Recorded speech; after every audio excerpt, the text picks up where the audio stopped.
Hi hello, ഇന്ന് ചെറിയൊരു video ആണ് കേട്ടോ. അപ്പോൾ നിങ്ങൾ വിചാരിക്കും ചെമ്മീൻ ഫ്രൈ ചെയ്യുന്നതൊക്കെ നമുക്ക് അറിയാമല്ലോ എന്ന്. അതെ, എനിക്ക് മനസ്സിലായി. പക്ഷേ നമുക്ക് ചെമ്മീൻ കൊണ്ടല്ല, ചെമ്മീൻ പൊരിച്ചിട്ടുള്ള നമ്മൾ ആ കോക്കനട്ട് ഓയിലാണ് നമുക്ക് വേണ്ടത് കേട്ടോ. ആ മസാല ഓയിൽ ഉണ്ടല്ലോ. അപ്പോൾ നമുക്കൊരു തട്ടിക്കൂട്ടൊരു മസാല റൈസ് ഉണ്ടാക്കാം കേട്ടോ. നമുക്ക് ലെഫ്റ്റ് ഓവർ റൈസോ അല്ലെങ്കിൽ ഒരു കുക്ക് ചെയ്തിട്ടുള്ള റൈസോ എടുക്കാം. എന്നിട്ട് അതിലേക്ക് ഈ പൊരിച്ച് വെച്ചിട്ടുള്ള എണ്ണയിലേക്ക് നമുക്ക് ജസ്റ്റ് ഒന്ന് റൈസ് ആഡ് ചെയ്ത് കൊടുക്കാം കേട്ടോ. എന്നിട്ട് അതെന്ത് ചെയ്യുക, ഒരു സൈഡിലേക്ക് മാറ്റി വെക്കുക.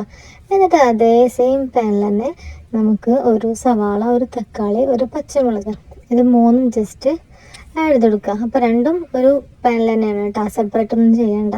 നല്ല ടേസ്റ്റാണ്. അങ്ങനെ കുറച്ച് ഉപ്പിട്ട് കൊടുക്കുക കേട്ടോ. ആ മസാലയ്ക്ക് വേണ്ടിയിട്ടുള്ള റൈസിൽക്കും കുറച്ച് ഉപ്പിട്ട് കൊടുക്കുക. അങ്ങനെ ജസ്റ്റ് സോട്ട് ചെയ്യുക. നന്നായി മസാലയുടെ ആവിയൊക്കെ നല്ല റൈസിൽക്കും മസാലയ്ക്കും ഒക്കെ പിടിക്കും കേട്ടോ. ജസ്റ്റ് സോട്ട് ചെയ്തതിന് ശേഷം നമുക്കൊന്ന് അടച്ച് വെച്ച് ഒരു 2 മിനിറ്റ് കേട്ടോ. ജസ്റ്റ് രണ്ടും കൂടെ ഒന്ന് മിക്സ് ആക്കിയിട്ടുണ്ടെങ്കിൽ അടിപൊളി മസാല റൈസ് റെഡി കേട്ടോ. അപ്പോൾ എല്ലാവർക്കും നെക്സ്റ്റ് വീഡിയോയിൽ കാണാം. അതുവരേക്കും ബൈ.